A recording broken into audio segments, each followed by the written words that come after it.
সায়রার স্ট্যাটাসের সাথে ফুপুর স্ট্যাটাসটা মেলে না, মেহরিনের সাথে মেলে। ধরেন একসাথে বসে যখন 5টা মানুষ খায় এবং 5 দিন 6 দিন 7 দিন একসাথে বসে খেলে তাদের মধ্যে এক ধরনের হৃদ্যতা তৈরি হয়, এটা খুব স্বাভাবিক ঘটনা। তো আমাদের ব্যাপারেও তাই, যেমন আমরা একসাথে যখন লাঞ্চ করতে বসি বা বিকালবেলা সন্ধ্যাবেলা, পায়েল থাকলে এটা আমার আর পায়েলের সাথে খুব হয়, যেটা হয় আমরা খাবার অর্ডার করি, ও খুব ঝাল খেতে পছন্দ করে এবং আমি খুব ঝাল খেতে পছন্দ করি, দেখা যায় ফুচকা অর্ডার করছি বা সিঙ্গারা অর্ডার করছি, বাসার আমি আর পায়েল আমরা 3জন সাধারণত এই জিনিসগুলো করা হয়।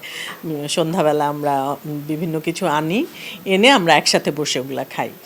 তো এরকম তো খুবই মজার, মানে হয় না যে বাসায় অনেক সময় আমরা ফ্রেন্ডদের সাথে বা আত্মীয় স্বজন, কিন্তু এরকম হয় যে ফ্যামিলি মেম্বাররা বিকালবেলা বা সন্ধ্যাবেলা একটু বৃষ্টি হচ্ছে একটু কুড়মুড় কিছু খেলাম, ওই রকমই শুটিংয়েও হয় তখন।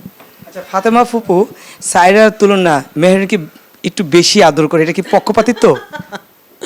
এটা নাটকে যে স্যান্ডেলিনা সো রূপচর্চায় আভিজাত্য। কারণ হচ্ছে সায়রা প্রথমেই ঢুকেই যেহেতু ফুপুকে একটু হার্ট করেছে, সো সায়রাকে ফুপুর বেশি ভালো লাগবে না, এটা খুবই স্বাভাবিক। আর সায়রার স্ট্যাটাসের সাথে ফুপুর স্ট্যাটাসটা মেলে না, মেহরিনের সাথে মেলে, সো মেহরিনের সাথে তার সম্পর্কটা হৃদ্যতাটা একটু বেশি হয়ে যায়। কিন্তু অফ স্ক্রিন কিন্তু দুইজনেরই সমান।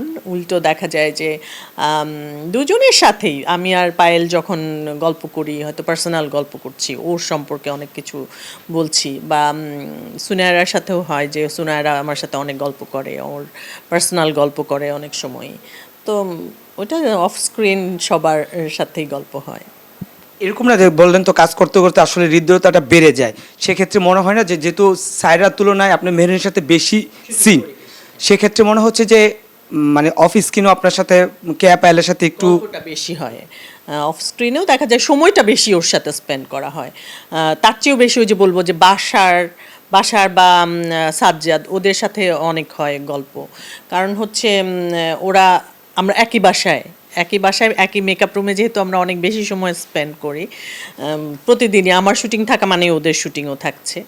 নাদের চৌধুরী মানে আমার ভাইজান যিনি, তার সাথে তো প্রচুর গল্প হয়, কারণ নাদের ভাইয়ার আমি মেকআপ রুমে বসে থাকলে অনেক অনেক গল্প করি, মিঠু আপার সাথে অনেক অনেক গল্প করি, তো সবার সাথে গল্প হয়। আর আমাদের ফ্যামিলিতে যারা আছে তাদের সাথে তো বেশি হবেই গল্প।